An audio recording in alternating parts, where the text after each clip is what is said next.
Traffic. Deadlines. Stress. Naghahanap na ba kayo ng lugar kung saan pwede niyong kalimutan ang mga to ng ilang araw?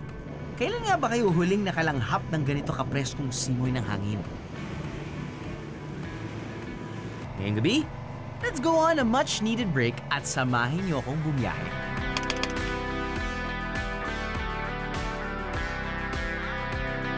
Sa isla ng Gigantes. Ano? Sama ka sa biyahe ko?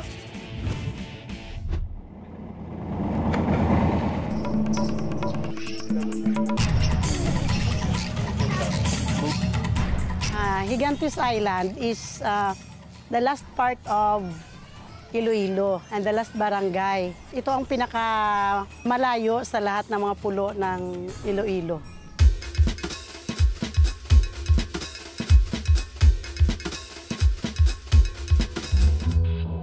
Halos 10 kilometro lang ang laki ng Gigantes Island. At sa 10 kilometro na to, humigit kumulang 8,000 ang nakatira dito. Sakto para sa hinahanap kong peace and quiet. Samantala, ang katumbas ng mga taxi na maghahatid sa iyo sa iyong pupuntahan ay ito, ang habal-habal. Roll like the locals roll. Habal-habal style. Kung sasakay kayo rito, parahin lang ang mga nagmumotorsiklo. Di katulad sa ilang lugar sa Maynila na sinisita ang riding in tandem, dito sa isla, pinapara ito ng mga commuters. Paikot-ikot lang sila sa isla, kaya kung may makita na walang angkas, bayad ka lang ng 10 piso at ihahatid ka na sa iyong destinasyon. Di naman problema ang matutuluyan sa isla. Magkakatabi lang ang mga resort at lodging dito. Kung pamilya kayo, I suggest na magrenta kayo ng buong bahay para mas tipid. So, ito ang aming... wala pang 3. Sabihin nun, kapag wala pang 3 p.m., wala pang kuryente. Dahil rotating yung kuryente nila dito from 3 p.m. to 11 p.m. So, I highly suggest matulog kayo ng 3 p.m., gising kayo ng 11 p.m. para may aircon kayo. Pero pag hindi nyo magagawa yan, okay lang. Medyo kapag gabi na naman, tapos na mapapatay yung aircon, magsistay pa rin yung lamig. Now, kapag gusto niya ng aircon or electricity pa rin, pwede naman nila buksan yung generator for a fee, 500 pesos per head. Now, we are here in my room. Pwedeng matulog dito 2 tao. May 1 tao dito. Yung banyo, maliit lang. Diyan na yung toilet. Nandyan na yung lababo. At nandyan na yung shower. So, habang nagna-number 2 ka, pwede kang mag-shower. At magsipilyo. See, alam mo, iba't ibang hotel, iba't ibang klaseng character. Para naman sa mga backpacker dyan, bagay sa'yo ang homestay arrangement dahil di ka naman talaga magtatagal sa kwarto at kailangan mo lang ng paglalagyan ng gamit. Ang maganda rito sa isla, pare-pareho lang ang kanilang rates. 200 pesos per head para sa non-aircon rooms. So, depende na lang ang pipiliin yung homestay sa kung ano-ano ang swak sa inyong biyahero needs. For 200 pesos per head, the room is yours. Yes ba? Yes. So, hindi naman tayo matutulog muna ngayon, di ba? Dahil pa tayong gagawin.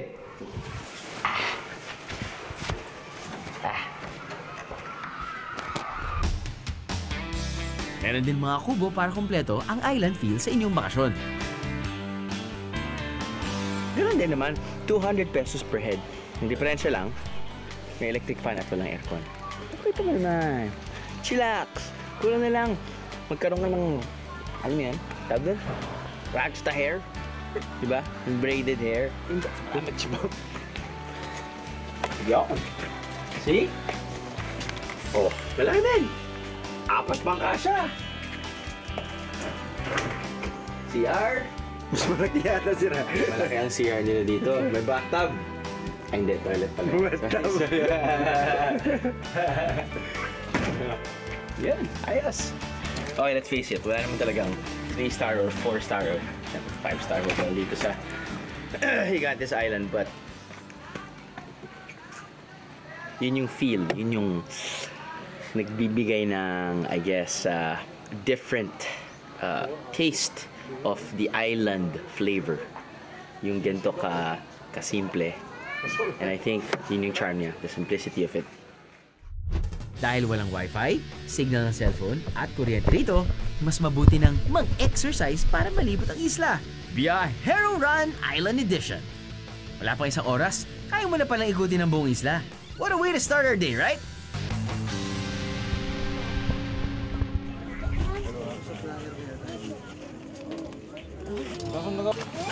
Yung pamumuhay ho namin dito sa Islas de Gigantes po, simple lang po sir. Yung mga tao dito parang halos lahat nag-fishing at saka nagda-dive din po ng scallops po. Depende sa luto ng gusto nyo, naglalaro sa 100 to 300 pesos kada putahe ang scallops at crabs. And I'm telling you, this is as fresh as they can get. Pero ipagpapaliban ko muna ang kanilang specialty para sa isang simpleng almusal.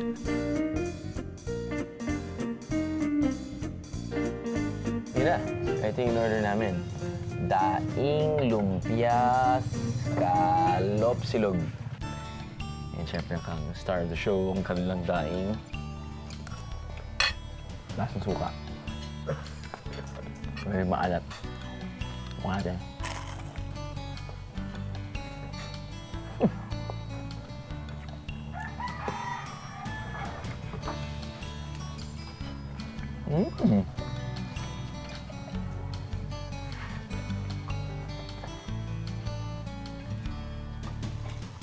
Hindi ko alam kung ubod. Nasa ubod.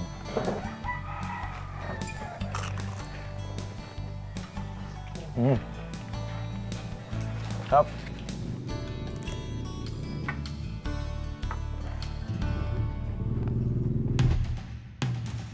Walang signal ay may advantage din dahil kung gusto mo talaga yung rest dito, maka-rest ka talagang walang istorbo. Mga other guests po sir, yung hinahanap nila sa buhay nila, yung tahimik sila at saka malayo din sila sa disturbo. Kaya kung minsan dito sila nagpaparelax po sa Islas de Gigantes po.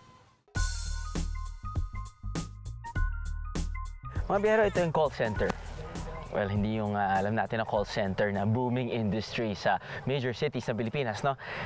Ito tinawag din ang call center dahil, well, in its literal sense, dito lang sila nakakakuha ng cellphone signal. Dahil medyo mataas na bahagi itong kinatatayuan natin sa isla, dito sila nag-gather. Dala-dala nila yung cellphone nila. Sir, Sige lang. pwede bang pahiram? Pwede sige lang, chipapon ko na lang din. Kung hindi ako mag-text sa asawa ko, yari ako pag uwi ko eh. Nang aga pa ni mga... Sir, wala na kayong load eh. Kwanto Hapon pa kasi ito, Hindi sir. naman, hapon pa? Alas 6:30, alas 7, hindi sila mahalin. Sir, naglalaro lang kayo ng games, wala kang rin load eh.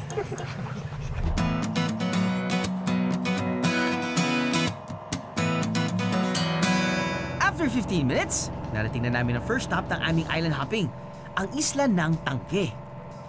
Tinawag itong Tangke dahil pagdating mo sa mismong isla, ang loob nito ay parang isang water tank.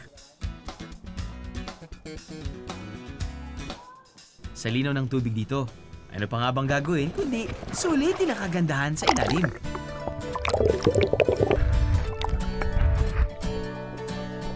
Swimming all you can ka dito sa isla ng Tangke. Dahil ang pagpasok dito, libre! Astig kung paano napaliligiran ng mga rock formations ang lagoon na to. Isipin mong parang bathtub ito ng mga higante.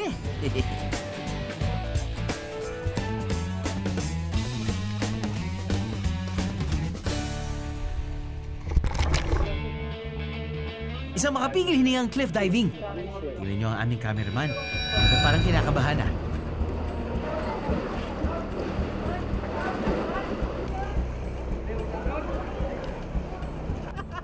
Roll mo lang. 30 years in the business, tinabalan ka. Bumalik ko. Siyempre, lunch in true island fashion. Hell yeah. Parang oyster, sir eh. Ano? Sama ka sa biyahe ko? Ano? Sama ka sa biyahe ko?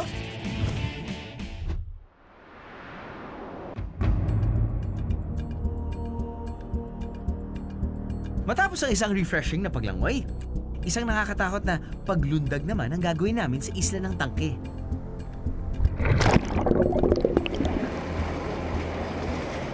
30 years in the business, kinabahan. Paano ka? Magkakabahan! 2, 3! Okay, ako na susunod.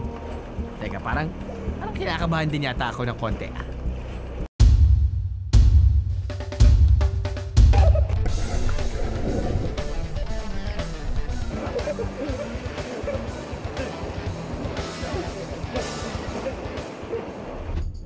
Kung di nyo naman trip ang pagtalon sa mataas na cliff, sigurado sa isla ng Gakit-Gakit. Aba, kayo ay maaakit. Libreng mamasyal dito mga biyahero. Huwag lang kayong magtataka kapag naabutan yung maraming nakatambay ng bangka rito. Nagsisilbi rin kasi itong taguan ng mga mangingisda kung medyo malakas ang alon o kung gusto lang nilang magpahinga.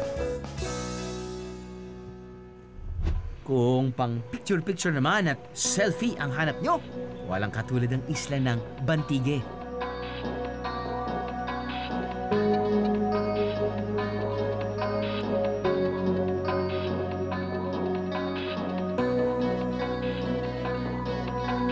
Ito ang the best na location para sa pictorials at pag-momonopod. Lalo na dito sa harap ng White Sand Bar Beach. Back to the boat and on to another island we go.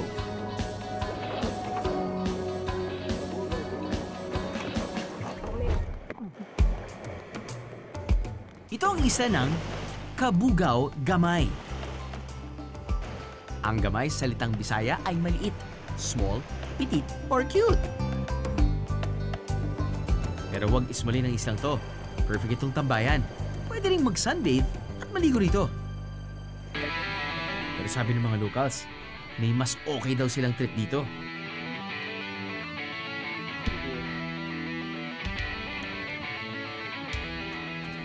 Ang rock scrambling. Ito ang pag-akyat sa rock formations ng isla na walang harness. Kakapit ka lang sa mga lubid na nakatali sa mga bato. Dahil di naman ganong kataas at may umaalalay naman sa akin, kaya naman hindi naman siya ganong kahirap.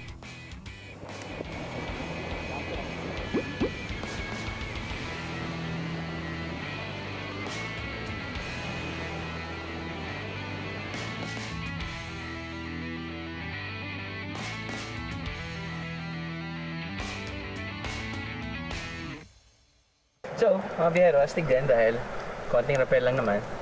Hindi mo naman kailangan maging super physically fit, no? Basta meron kang dalawang paa, dalawang kamay, ayos ka na. Pupunta kayo dito sa pinakatuktok. Siguro na yung peak ng, well, maganda, I guess. It's not the highest peak, but ito yung magandang area kung saan makikita mo yung view ng island. Yung beach kasi, or yung sand surrounding the island kasi is white. So makikita mo yung contrast ng tubig, pati yung white sand.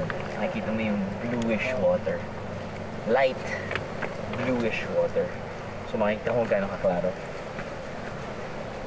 And you know, pag nakakita tayo ng ganyang kulay na tubig,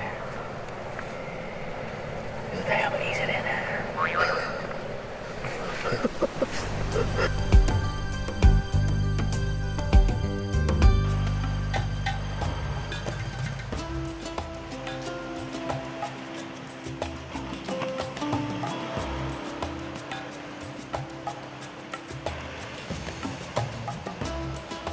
Kalapit lang ng Kabugao Gamay, ang pinakasikat na isla sa Gigantes Norte, ang Antonia Island.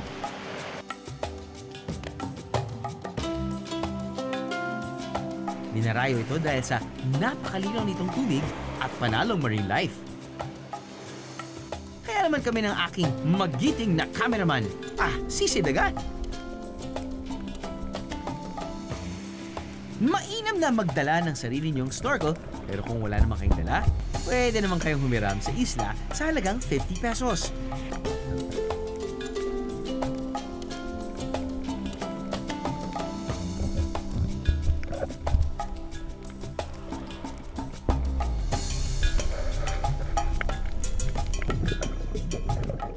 Parang nagugutom na ako sa ganda ng mga isla at dami ng activities na nagawa natin.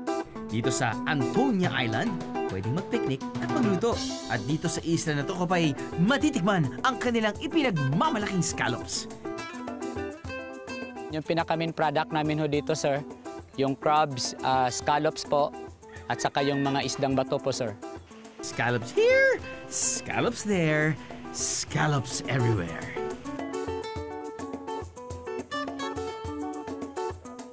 Nakita nyo naman from house decors na pwedeng pampasalubong, naging parang kalsada o semento na nila ang mga shell ng scallops dito.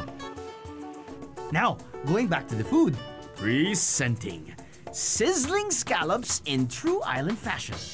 Sizzling po.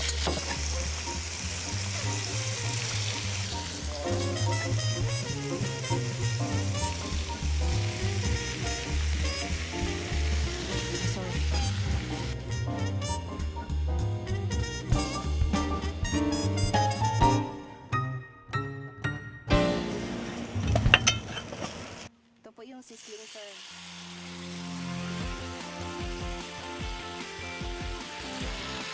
Sir, mainit.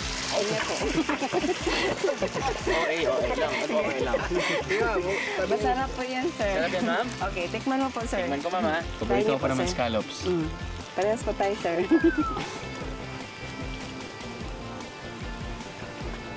Yum. Sarap po ba? Fresh na fresh yung scallops. Opo. Bagong catch lang po kasi yan eh. Up. Pwede may konting tamis. At may konting sipa dahil dito sa siling haba. Kailangan natin kainin ng ganun. Sarap po ba? Ang dali pong magluto na kahit Opo. nandito lang po sa isla, no? Mga 3 minutes po, luto na po yun. Basta't importante, yung lulutuin mo ay fresh. Fresh po. Yun po ang pinaka-importante. Catch of the day po yung siniserve po namin. Catch of the day. Catch of the day po lahat. Wow. Tapos ito pong tawag dito sa amin ay wasay-wasay po. Wasay-wasay. Axe, ayan. Oo, Ano? pang-axe, ayan. Aba, lasang soy sauce. Saan pong Pati soy sauce. Tsaka yung isa po, yung saang. Saan na yung saang? Buhay pa siya? Hindi, sir. Ano na yan? Luto na yan, sir. Ito na yan? Opo. Open po. Parang ako yung kakainin niya eh. Ito, sir. Tatanggalin mo yung... Ayan. Hello? Ayan, masarap yan, sir. So ito po yan. Ito, yan po, sir. Tapos i-slice niyo po, hiwain. Ito. Yan. Ayun! Diyan na yan, sir, kahit nahimulan ng tinidor. Toyo, tsaka sayang. Pero ito, binoil na po to or something? Yan, boil din po, sir. Tapos sausaw lang po dyan, tapos kakainin po. Yung aftertaste niya parang crab. Ayan po.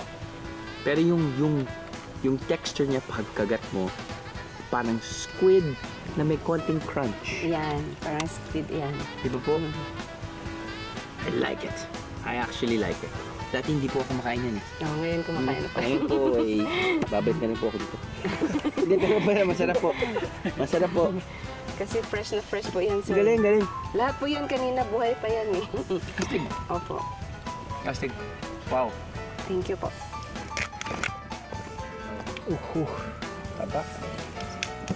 O yun.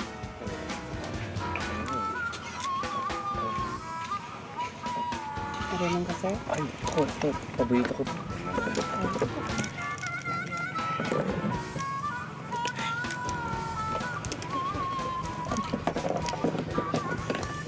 Para siya ano. Alien. Axe. Parang oyster, sir, eh.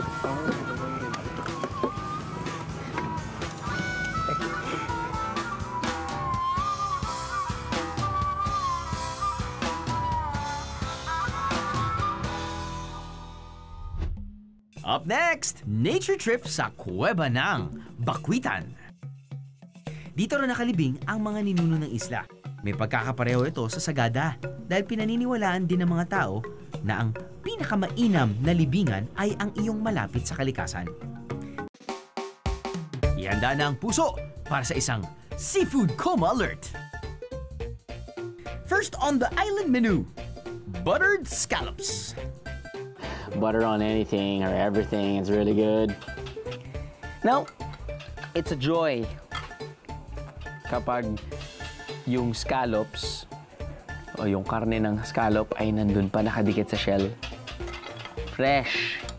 Next, Wow! Nagbura pa ang aking tao naman. No? Ano to? Scallop pa rin. Scallop pa rin! Of course! Scallop pero Pwede. tempura or should I say breaded? Ano? Sama ka sa biyahe ko?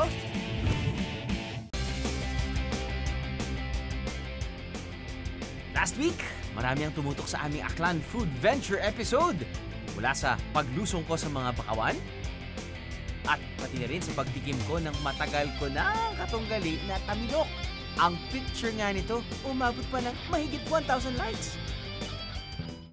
Pero nang matikman ko ang pinakamasarap na yatang liempo sa Pilipinas, ay, naglaway ang kabiyahero nating si Mitch Meralpis. Habang nag-second the motion naman si Jinky Briones Isidro na isang proud Aklanon.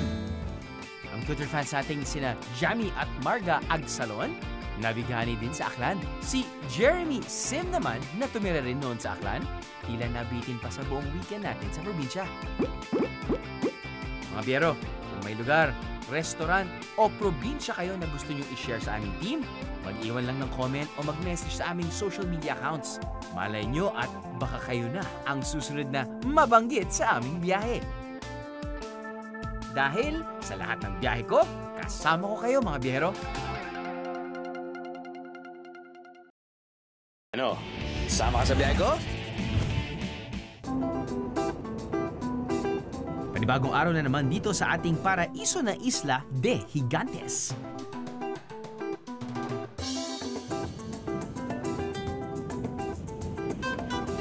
If you're wondering kung paano nga ba mararating ang napakagandang isla na to, well, listen up. Mula Maynila, take a flight going to Rojas City, Capiz.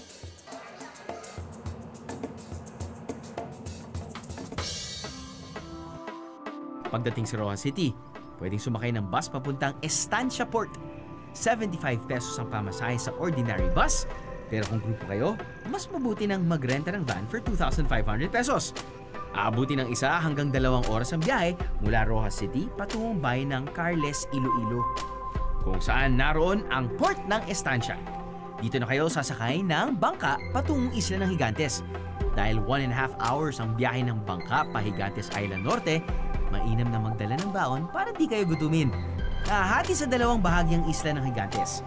Ito ang Gigantes Norte at Gigantes Sur. Para sa mga biyahero katulad natin, mas dinarayo ang Gigantes Norte. Samantala, matatagpuan naman sa Gigantes Sur ang mga tirahan ng mga residente rito. Dito sa Gigantes ay purely Ilonggo kami. Manamit ang pagkaon diri, preska. Sa din ninyo Casillas, tagpila ni siya. Aside from the beautiful islands and islets ng Gigantes Norte, isang nature tripping option din ang caving. At ito ang Bakuitan Cave.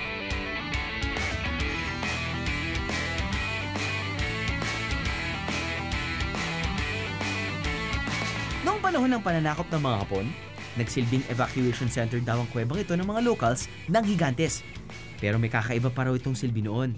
Dito rin nakalibing ang mga ninuno ng isla. May pagkakapareho ito sa sagada dahil pinaniniwalaan din ng mga tao na ang pinakamainam na libingan ay ang iyong malapit sa kalikasan.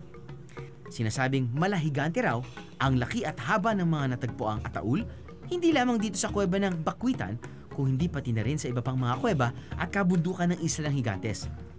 Dahil dito, ito na rin ang naging pangalan ng isla. Sa kasamaang palad, nawala na ang mga ataul dito dahil ginawa na raw panggatong ng mga pumupunta sa kuweba. Ang iba naman, ibinenta. Kung di mo naman kayang umakyat sa loob ng kuweba, may mga historical places din dito sa Gigantes Norte gaya ng kanilang Monumental Lighthouse.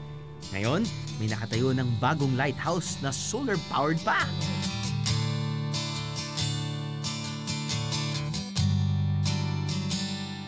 Hitting two birds with one stone, ika nga. Historical na, environmental pa.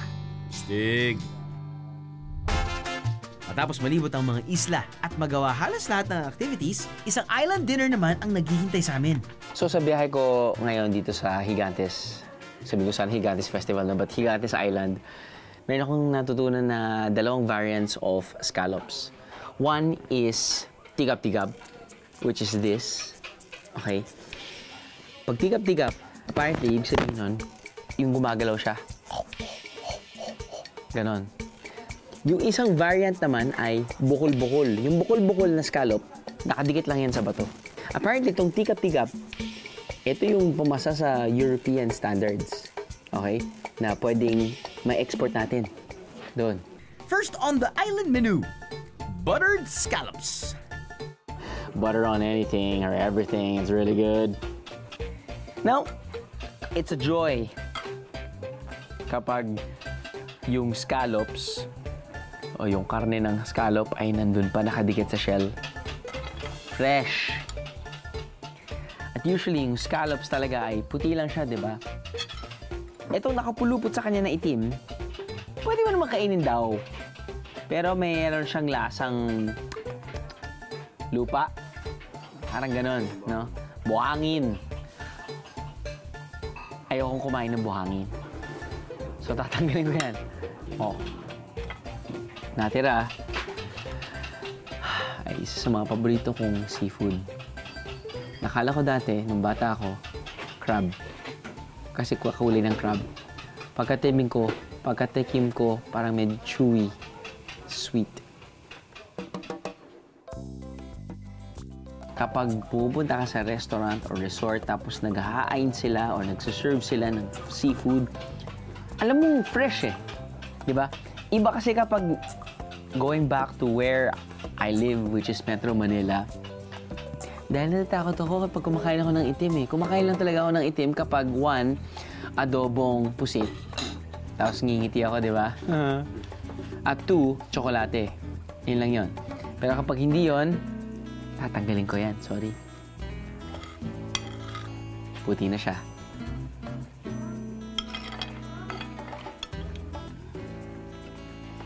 Nakakatawa nga yan dahil tinatanong ko yung mga locals dito. Kuya, di ba kayo sawang-sawa na sa scallops? Sir, sawang-sawa na kami. Kasi dahil time immemorial, yun na talaga yung kinakain nila. And napakamura ng scallops dito dahil sobrang abundant ang scallops dito. Kapag pupunta kayo sa mga probinsya katulad dito, yun yung hanap-hanapin nyo. Yun yung talagang, di ba? You have to savor every meal dahil it's always fresh. Next! Wow! Nagbura pa ang aking tawa naman, no? Ano to? Scallop pa rin. Scallop pa rin! Of course! Scallop pero Pwede. tempura. Or should I say breaded? Breaded. Oh. Narinig yan? Crunchy.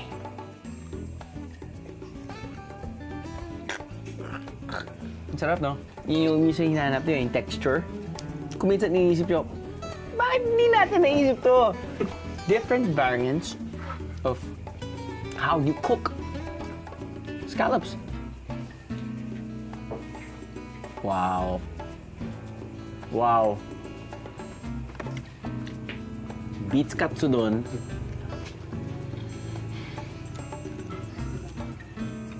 Beets tempura, shrimp or ebi tempura. Man. It's really good. Pretty good. Highly recommended. Let us move on to the crabs. So every Sunday, pupunta kami sa bahay ng lola ko. At mayrodoma ng aking lola ay nagsaserve ng crab. Stuffed crab. Okay, na pinapan-fry niya. Siyempre, sa loob ay crab meat. Kasi kung minsan, di ba, pag crab, parang, it's gonna be so messy. Kung minsan wala kang patience para, Tapos yun, sobrang naamoy mo yung lansa. No worries. Andiyan na yan. Nilagay na nila yan, stinoff na nila yung crab na to. Uy, may gulay pa. Pwede yung lokohin yung mga anak nyo na ayaw ng gulay.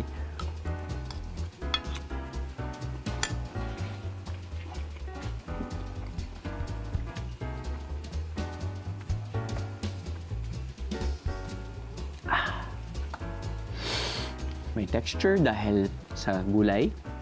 You got your carrots, you've got your cabbage. So may crunch. You know.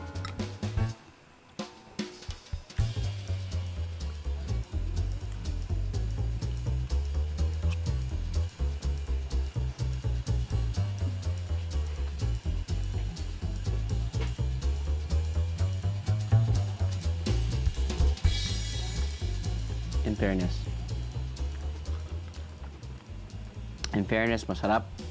Hindi ko alam kung anong tawag nila sa crab na to, pero ako, tatawagin ko to, crab embutido. Panalo. But that's not all. Kumpletuhin ang seafood coma with squid calamares. I don't know if it's just like, you know, psychological for me. Kapag nasa tabing dagat tayo, parang lahat fresh catch. Kahit yung suka, fresh catch. It's a must-down na isawsaw ang calamares sa kanilang special island sauce. Zoom in, baby. Just zoom it in. Slowly. Slowly. Slowly. Hindi abrupt. Slowly. Smooth. Slow. Smooth. Precise.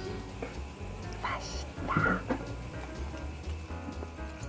Kaya ko yung ano? Ito yung langis.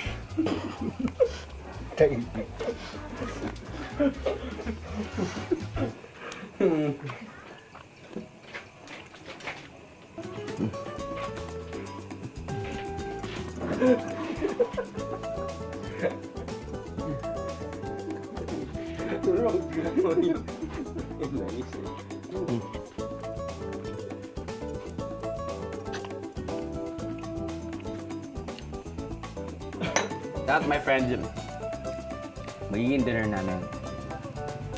One of the many nights during Biyahe ni Drew taping. Hashtag, you love my job. Kain tayo.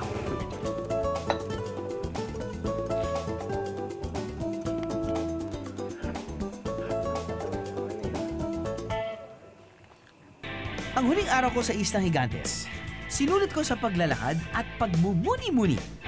At dito ko na naisip na, wala pa pala akong pampasalubong.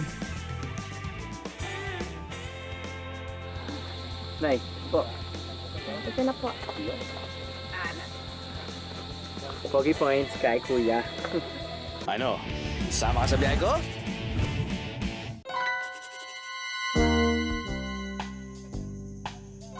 Kung hindi nyo kayang sikmurayan ng tamilok from Aklan last week,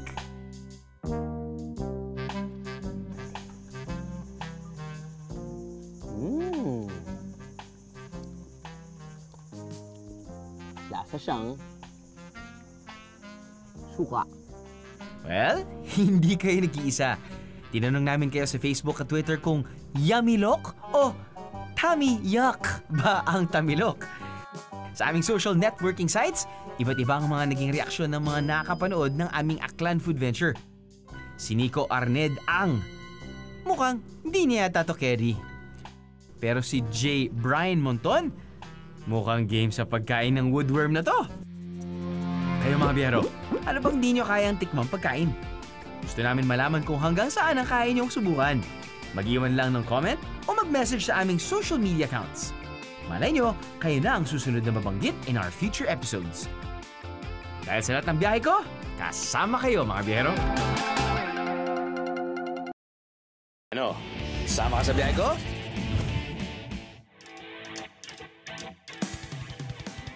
Sa huling araw ko sa Islang Higantes, pagmumuni-muni ang #1 sa aking agenda.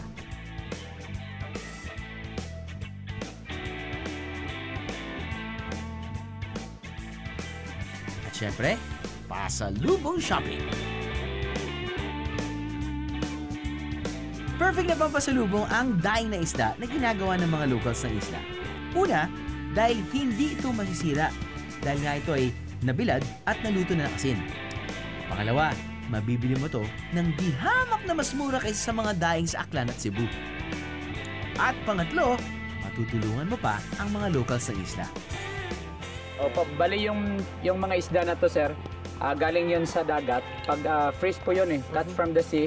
Tapos pagdating yan dito, in-slice yan. Kagaya ng ginagawa nila nito na ganito siya. Opo. Tapos, pag natuyo na siya, siguro mga iipunin pa to nila hanggang sa makarami sila.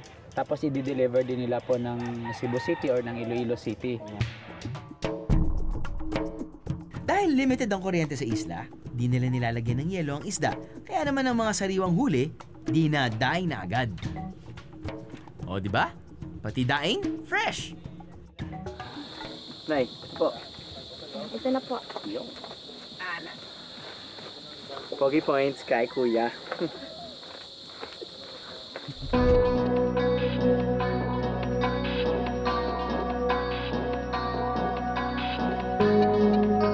Sa pagbiyahe ko rito sa Isla ng Higantes, mas nakita ko ang kahalagahan ng mga simpleng bagay. Magandang tanawin, masarap na pagkain at masayang mga kasama. Ang mga taga rito, napakasimple ng pamumuhay. Kahit walang kuryente, walang TV, walang internet, walang Instagram. Siyempre, hindi ito sagabal sa pagkakaroon nila ng masayang buhay. Alam niyo kung minsan, maganda rin maranasan ng simpleng buhay para mas makita mo kung ano ang tunay na mahalaga.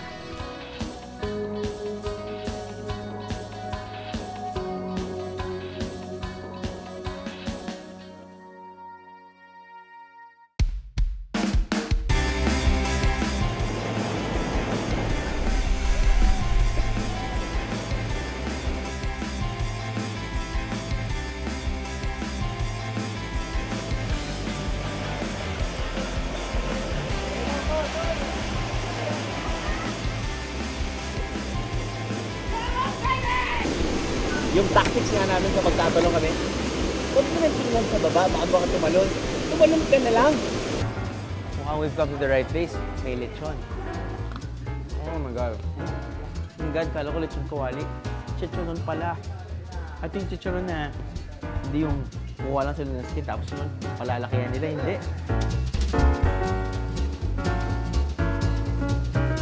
Wow. For me, yung key, and I'm no chef, I'm just really a foodie. For me, the key na mapapasmile ako at mapapabalik ako sa isang ribs restaurant ay kung gaano ka lambot yung pork falls off the bone. Yun yung, for me, the major criteria. Choosing really, really good ribs.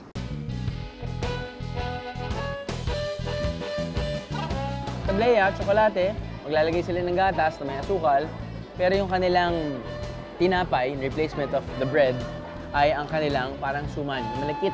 So may asukal dito, may asukal dito, buhay na buhay ka sa umaga.